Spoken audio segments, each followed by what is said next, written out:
Hello everyone, my name is Garrett Oakember, and today I'm here to talk to you about Dying Light. Dying Light is a game that is coming out very shortly, hopefully very shortly. As you can see, it's a zombie game, and this is Dying Light. This is a little thing here. This is a next-gen zombie game. It's coming out for all.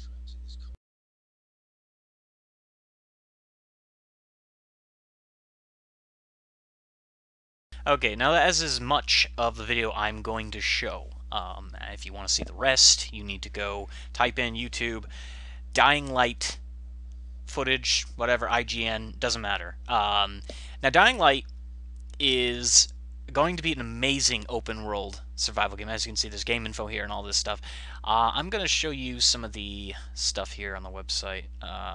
And I'm going to link the website in the description below. I'm going to champion this game just like I did 7 Days to Die. Dying Light around the world. I just want to show the pictures. There we go. Here's a picture of a guy holding off some zombies. You don't want to be in this position. As the light goes down in the day, it gets very dangerous for you. Very dangerous very quickly. As you can see, there's some zombies down here trying to get to this guy. You can go anywhere in the game. This is not a lie, as far as what they've shown. This is made by the same people who worked on Dead Island.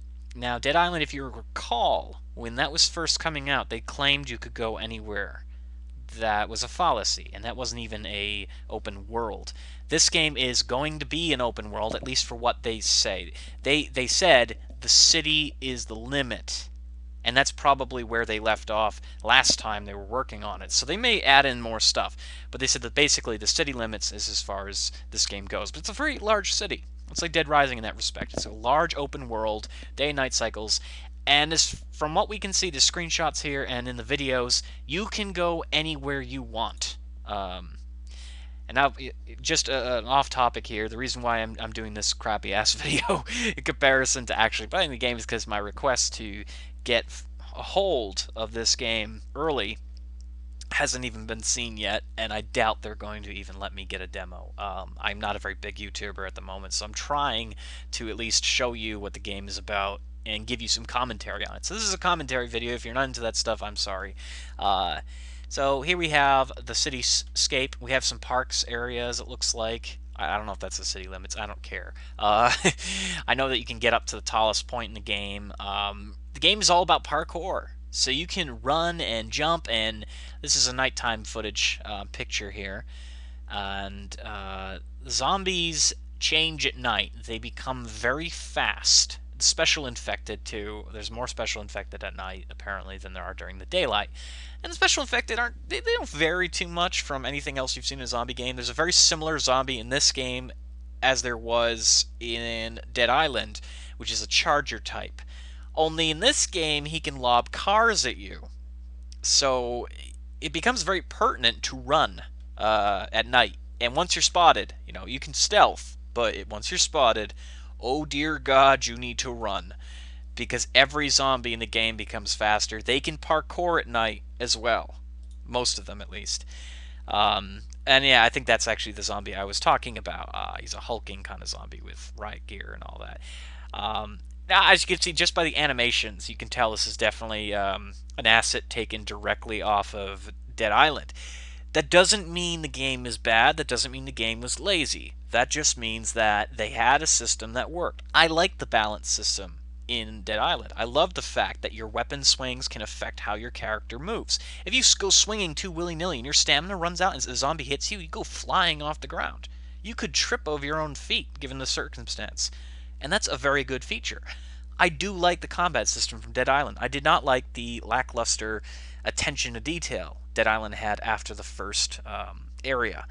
This game is essentially saying, let's give everyone that experience that we promised. Let's erase the sins of Dead Island.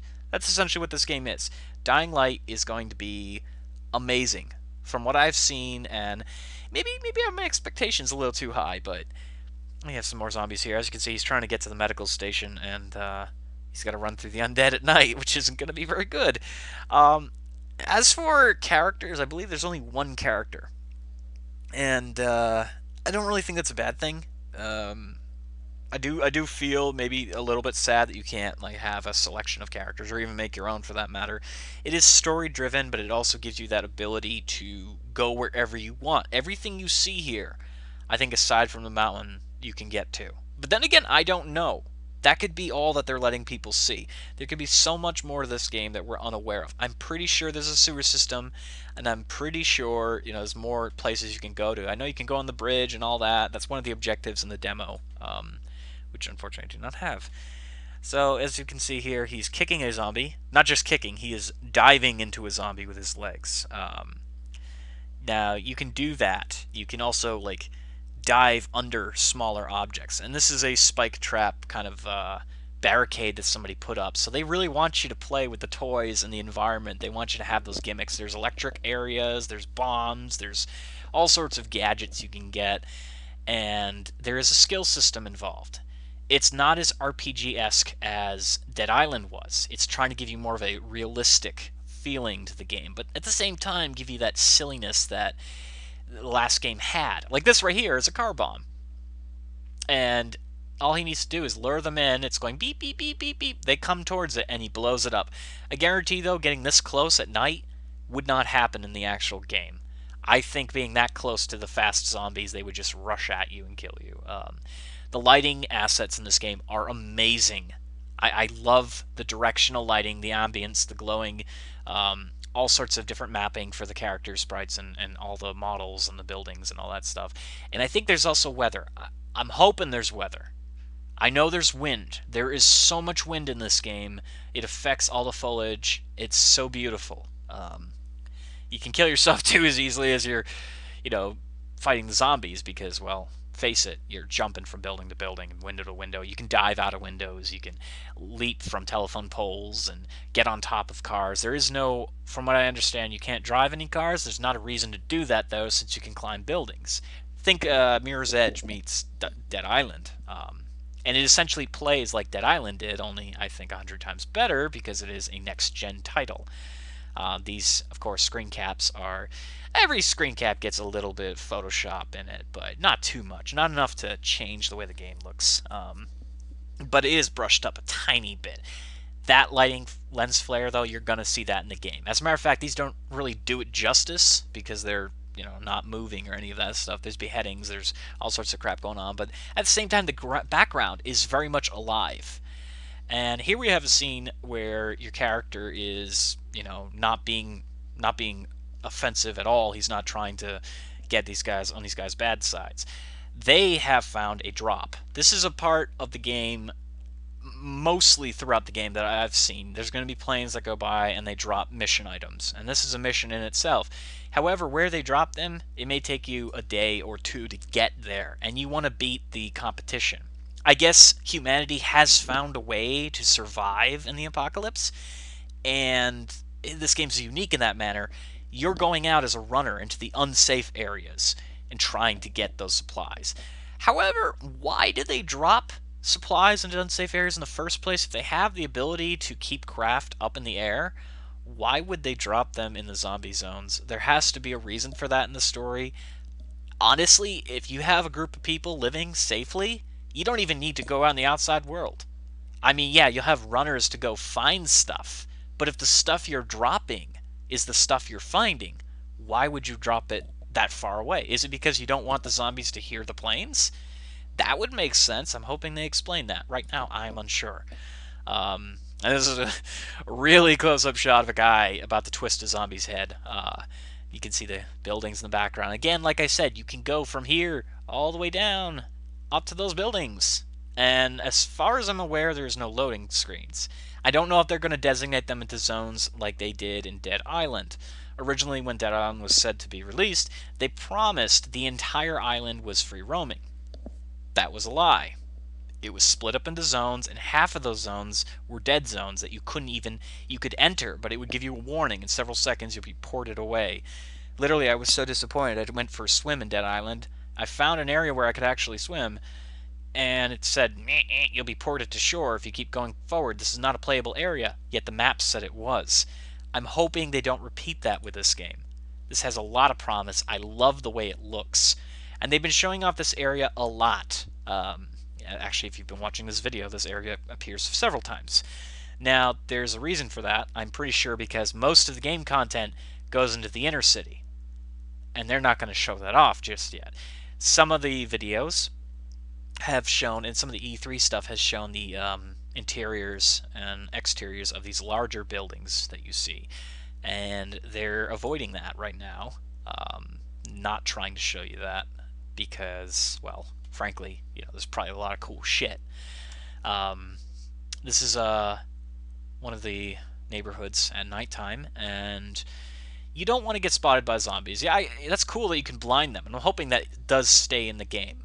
I don't really see that as a valid way of defending yourself, because again, this zombie here could just rush at you. This one is rushing at him right now. Is that a grenade? I don't know what that is. Something there. I can't really see it. But this is going to be really cool. The one thing, though, that they're not saying that you can do is enter every building. These buildings do not look like you can enter them. Just the reflection of the glass. It is a next-gen title, though. So I don't know if you can or not. And that is the last of those images. So this video is just simply, I want you guys, if you really enjoy these types of games, pre-order this game. You need to support it in any way you can, show your love for it, visit the YouTube channel, do whatever you can, because this is an amazing game. As far as I can tell, I'm gonna stick to that. I mean, I did champion War Z when that came out, and I still think it's a good idea. I don't agree with the paid play stuff, but I do like War Z. I think it is a well-made game. It's just, it was made too fast. It was made way too fast, and the things that they promised, they shouldn't have promised them. They should not have said cars, because it's taken them this long to get cars into the game, and the cars are buggy as hell right now.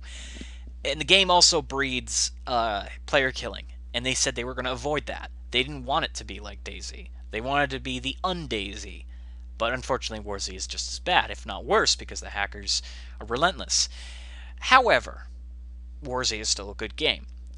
The reason I'm championing Dying Light is because I'm a fan of zombie games. That's what I do. I play zombie games most of the time. I love these kinds of games. When these games became popular, I was the first person asking for more. I still think there's not enough zombie games. The people who don't want zombie games are the hardcore PvPers who like, what do you call that game? Battlefront and the other one. Those aren't bad games, but they're a very different genre. FPS shooters are very different than FPS horror survival games. And yeah, some people say, well, they're exactly the same thing because you have guns and there's zombies and instead of people or whatever. No, they're different. They are very different because a game like Battlefield is an arena-style game where you go to kill players. A survival game is where you try to prolong your existence. That's a very different style of play. In a zombie game, they put a lot of angry monsters around to try to kill you and end your existence. As opposed to Battlefield, which is a bunch of players or NPCs shooting at you, trying to take over your position or get points. Call of Duty, that was the other game I was thinking of. Those are arena-style games. However, they do have story modes. Zombie games generally are the story. There is no not story mode. Even 7 Days to Die is going to have a story mode. That's going to be part of the normal game. They haven't added it in yet, but it will be. So, all given things, what can you expect from this game other than open world, horror, day-night cycles, quests here and there, parkour? Well, you can expect multiplayer.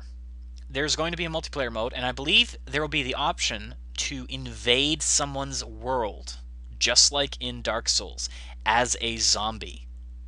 Now, that sounds really cool.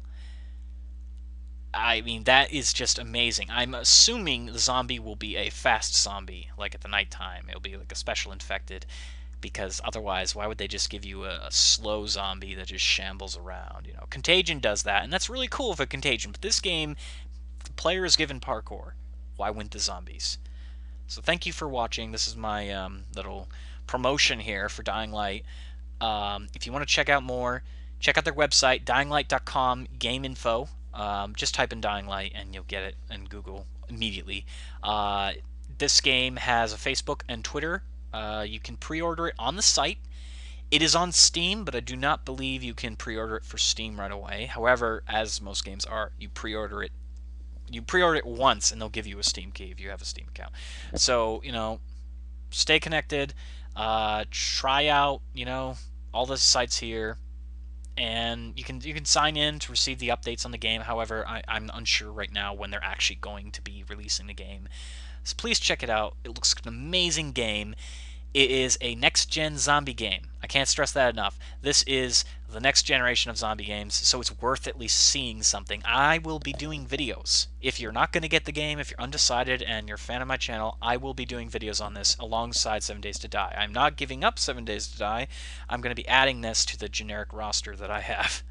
A generic roster of awesome crap. So thank you for watching. My name is Garrett Okamper.